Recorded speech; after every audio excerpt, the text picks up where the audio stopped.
Habari zenu? Mnakaa poa. Hata mimi.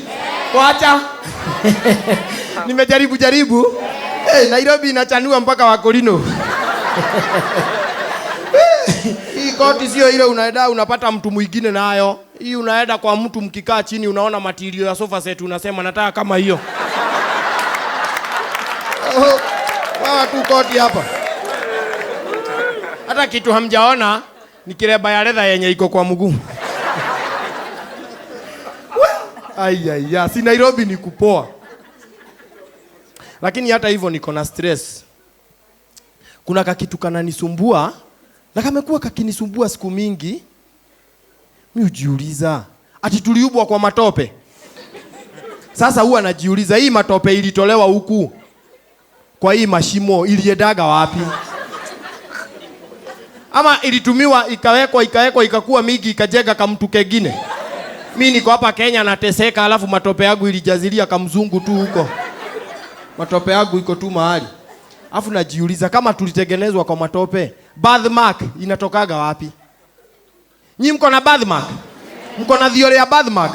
Kuna mtu anasemaga eti sijui birthmark, ati ni ile life ulikuwa unakaa kabla uzaliwe hii life. Kama uko na birthmark hapa, ati wewe ni kunyogwa ulinyogwa. Alafu lazima ikuwe ya black. Sasa huwa najiuliza wale watu wa black kama wa Sudan na akina Churchill wanakuwaga na birthmark? Ama huyo mtu ndiye kibirthmark tu kikubwa?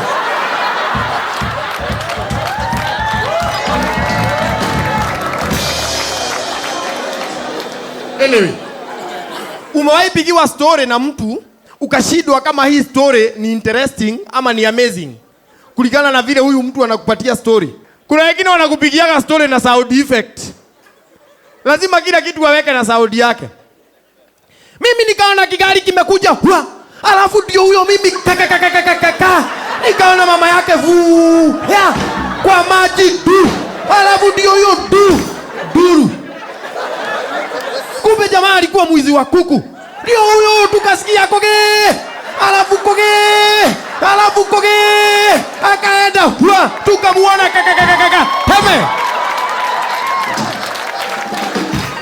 Shida sio huyu mwenye anaongea, ni yule anasikiliza. Hiyo sasa ni nini unasikiliza?